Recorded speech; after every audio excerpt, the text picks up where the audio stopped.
आप जो सुबह उठने से रात को सोने तक thousands of intellectual properties you use but you do not notice. आपका जो टूथब्रश है उसका डिजाइन प्रोटेक्टेड है, टूथपेस्ट का कंपोजिशन है दैट माइट बी पेटेंटेड। तो इतना बड़े लेवल पे ये चलता है and there is always advantage, क्योंकि जो चीज लोगों को पता नहीं है वो चुराई नहीं जाती। तो हमेशा ऐसी प्रॉपर्टीज पे ज्यादा फोकस करना चाहिए businesses which can not be scene. एक मैन्युफैक्चरर है प्रोडक्ट्स का पुणे में, उसने एक एजेंसी दिया है नागपुर में। Now they have an agreement कि ये वाला प्रोडक्ट है ना नागपुर रीजन में सिर्फ मैं ही सेल करूंगा, आप दूसरे किसी को नहीं देंगे। This is called as exclusive contract. तो ये कॉन्ट्रैक्ट है ना वो भी आईपी का ही पार्ट आता है।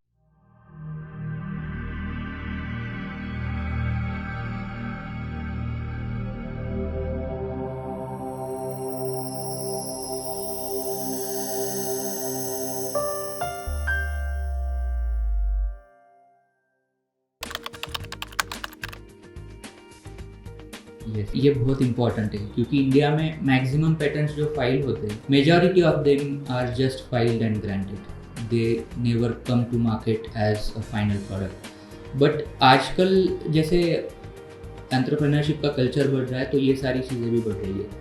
पुणे का एक क्लाइंट है मेरा, he has developed a very unique process of manufacturing black garlic. अभी ब्लैक गार्लिक जो होता है इंडिया में इतना प्रोमिनेंट है नहीं। आप ईस्टर्न कंट्रीज़ में जाएंगे, जापान में, साउथ कोरिया, इवन चाइना, तो वहाँ पे ब्लैक गार्लिक यूज़ होता है which is like a normal garlic treated for some 15-20 days, sometimes 30 days in a fermented category basically under certain specified temperature and pressure. उससे उसके अंदर के केमिकल स्ट्रक्चर्स चेंज हो जाते हैं and it becomes more nutritional. तो वो बहुत से मेडिसिनल यूजेस में भी होता है and it is consumed very regularly in those countries. India में भी बढ़ रहा है कंजम्पशन।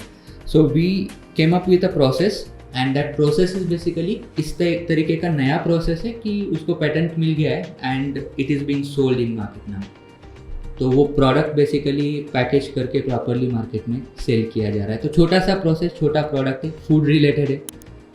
इस टाइप के भी एग्जांपल्स है कि जिसमें आपको, और अभी वो सेल करेंगे उस प्रोसेस के थ्रू, तो he is the owner, he will be able to give the licenses और that kind of things. And one very prominent example वो मैकेनिकल कैटेगरी में है कि अहिल्यानगर का एक हमारा स्टार्टअप क्लाइंट है and they have developed a seedling transplanter. जैसे ओनियंस में क्या होता है कि एक जगह पे पहले प्लांटेशन होता है and then the transplantation is made.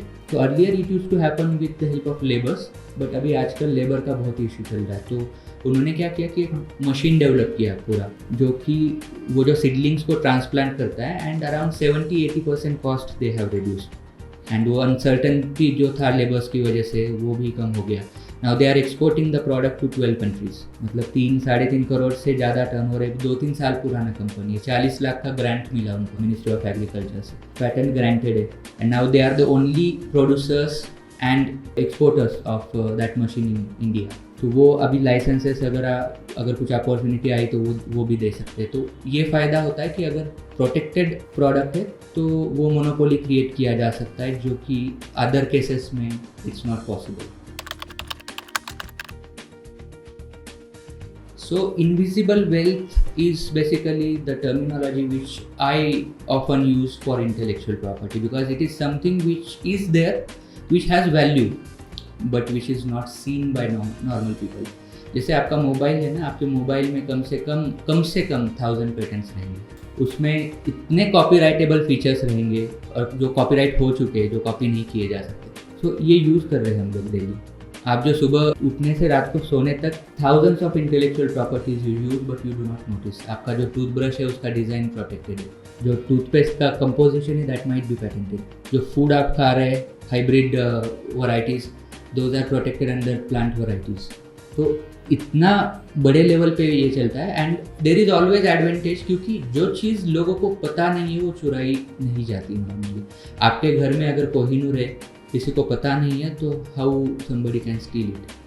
तो हमेशा ऐसी प्रॉपर्टीज़ पे ज़्यादा फोकस करना चाहिए बिजनेसेस को। Physical properties are important, no doubt, but there should be investment in properties which can not be seen. जैसे एक एग्जांपल देता हूँ मैं, एक मैन्युफैक्चरर है प्रोडक्ट्स का पुणे में, उसने एक एजेंसी दिया है नागपुर में। Now they have an agreement कि ये वाला प्रोडक्ट है ना, नागपुर रीजन में सिर्फ मैं ही करूँगा, मैं ही सेल करूँगा आपका, आप दूसरे किसी को नहीं देंगे। This is called as exclusive contract. तो ये कॉन्ट्रैक्ट है ना, वो भी आईपी का ही पार्ट आता है। तो बेसिकली वो जो पेपर है किसी बाहर वाले को पता नहीं है अभी, but they have some legal instrument in between them which is improving the economic outcomes of some party. क्योंकि वो अगर दूसरे को दे देता तो शायद और कॉम्पिटिटर्स उसमें जनरेट होते। So that is the concept of invisible wealth, कि जिसमें इंटेलेक्चुअल प्रॉपर्टी पे इन्वेस्टमेंट करना जरूरी है, जो कि आपके लिए इनविजिबल वेल्थ जैसा एक्ट करेगा।